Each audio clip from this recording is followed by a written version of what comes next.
അമ്മ വളരെ നിർബന്ധിച്ചുകൊണ്ടാ വീണ്ടും ചന്ദ്രേട്ടന്റെ അടുത്ത് പോയത്. പണം കിട്ടുമെന്നുള്ള പ്രതീക്ഷയില്ലായിരുന്നു. അമ്മ വിവരം പറഞ്ഞപ്പോൾ ഒരു മടിയില്ലാതെ ചേട്ടൻ സമ്മതിച്ചു. മാത്രമല്ല, നമ്മുടെ വിവാഹം ഇനിയും നീട്ടിക്കൊണ്ടു പോകണ്ടെന്നാ ചേട്ടന്റെ അഭിപ്രായം. ഓണത്തിന് മുമ്പ് തന്നെ ആവണമെന്നാണ്.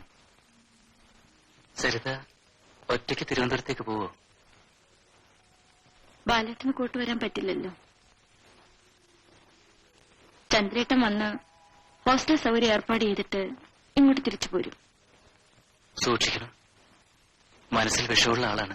ഏയ്, ഇപ്പൊ പുള്ളിക്കാരൻ വളരെ മര്യാദക്കാരനായി പോയി. പണ്ടത്തെ പകയും വിദ്വേഷവും ഉണ്ടായിരുന്നെങ്കിൽ ഞങ്ങളെ കണ്ടത് ആട്ടി പുറത്താക്കുമായിരുന്നില്ലേ? സരിത പോയാൽ എന്നാ തിരിച്ചു വരിക? നമ്മുടെ കല്യാണത്തിന്. അത്രയും താമസിക്കോ? ജോലിക്ക് ചേർന്നത് 3-ാം മാസം നമ്മുടെ കല്യാണം. എഴുത്തേതില്ലേ? എന്നും എഴുതും. ബാലേട്ടനല്ലാതെ ഞാൻ ആർക്കെഴുതാനാ?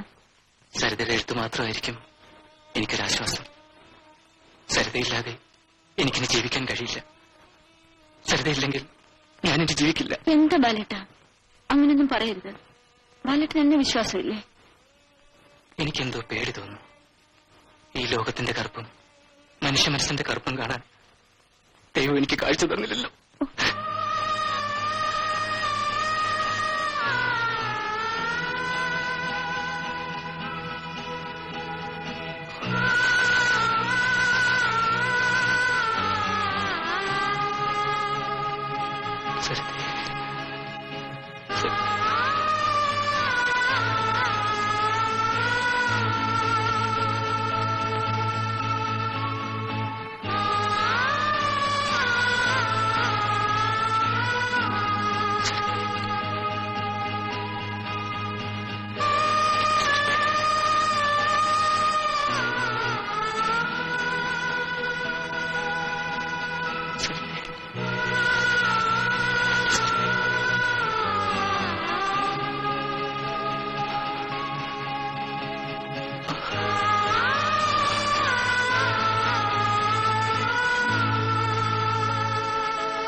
നമ്മൾ തെറ്റരുത്.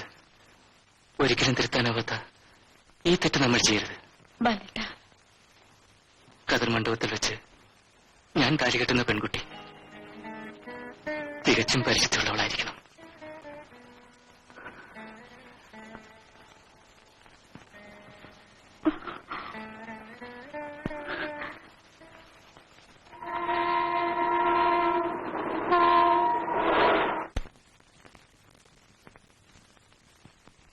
നിനക്ക് വേണ്ടി നല്ലൊരു ഹോസ്റ്റൽ അറേഞ്ച് ചെയ്തിട്ട് ഞാനിന്ന് തന്നെ തിരിച്ചു പോകും. ഞാൻ പുറത്തുപോയി വരുന്നതിനുള്ളിൽ നീ കുളിച്ച് തയ്യാറാവാം. ശരി. കഥക് ഭദ്രമായി അടച്ചേക്കണം. വല്ല തെണ്ടി പിള്ളേരൊക്കെ ഒന്ന് മുട്ടിയാ തുറക്കരുത്. സാധാരണ ലോഡ്ജിലൊക്കെ നടക്കുന്നത് കേട്ടിട്ടുണ്ടല്ലോ.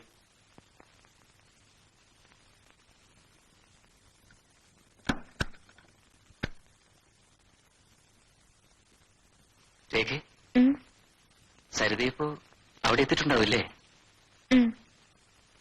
മക്കളെ, നാളെ രാവിലെ അമ്പലത്തിൽ പോയി ബാലന്റെയും സരിതയുടെയും പേരിൽ അർച്ചന നടത്തണം. അവള് നാളെ ജോലി പ്രവേശിക്കുന്ന ദിവസമല്ലേ?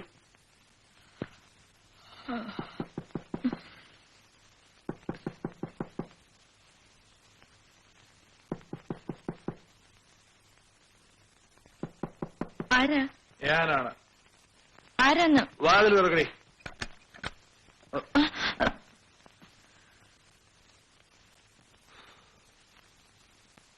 ഹോസ്റ്റൽ സൗകര്യം നാളേക്ക് റെഡിയാവും. രാവിലെ അങ്ങോട്ട് മാറാം. ഇന്ന് രാത്രി നമ്മൾ ഇവിടെ കഴിയുന്നു. ഒരു മുറി കൂടി ഒഴിവുണ്ടോന്ന് ചോദിക്കായിരുന്നു. 2 പേർക്ക് താമസിക്കാനല്ലേ ഡബിൾ റൂം ബുക്ക് ചെയ്തിരിക്കുന്നത്.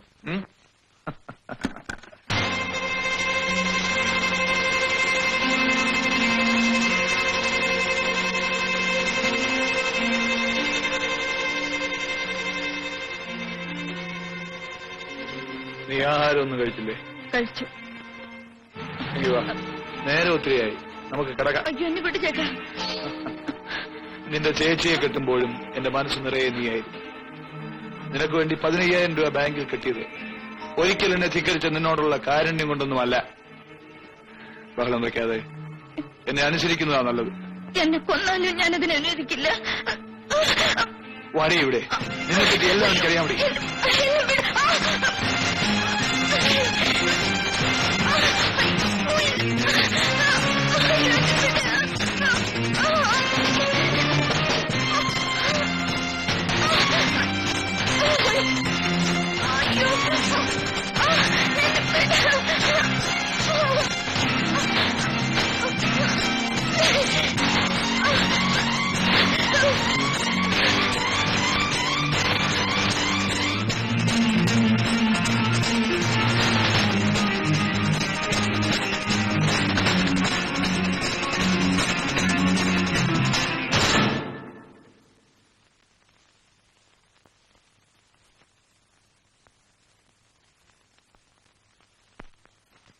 സരിതമോളെ, നിന്നെ മിന്നുകെട്ട് ഞാൻ എടുത്തില്ലെങ്കിൽ എന്റെ പേര് ജെയിംസ് ജോർജ് എന്നല്ല.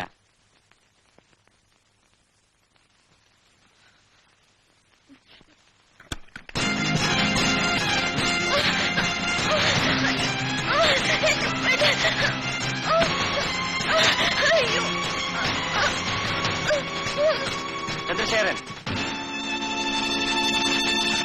അവരെ ഉപദ്രവിക്കരുത്. വിട്ടേക്കൂ. ഇതെന്റെ ഇഷ്ടമാണ്. ചോദിക്കാൻ നീ ആരാടാ? അവരെന്റെ മുറിയിൽ അഭയം തേടി വന്നതാണ്. ഇവൾ എന്റെ അനുജത്തിയാണ്. ഒരു ചേട്ടന്റെ പെരുമാറ്റമല്ലല്ലോ നിങ്ങൾ കാണുന്നത്. ഞാൻ തോന്നിയ പോലൊക്കെ ചെയ്യും. നിനക്കതിലൊരു കാര്യവുമില്ല. ഉണ്ട്. അവരെ വിടൂ. എടാ, വിടാൻ.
ഒന്ന് പോലീസ് സ്റ്റേഷൻ കണക്ട് ചെയ്തു.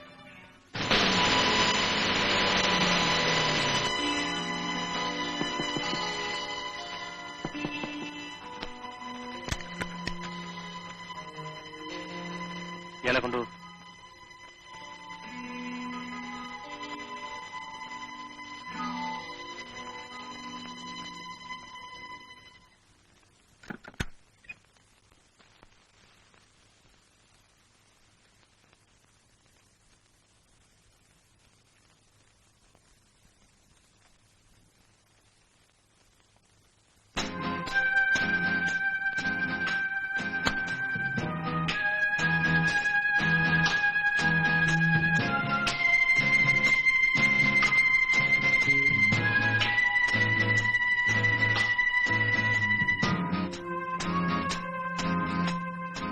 മോളെ, നിന്നെ മിന്നുകെട്ടി ഞാൻ എടുത്തില്ലെങ്കിൽ എന്റെ പേര് ജെയിംസ് ജോർജ് എന്നല്ല.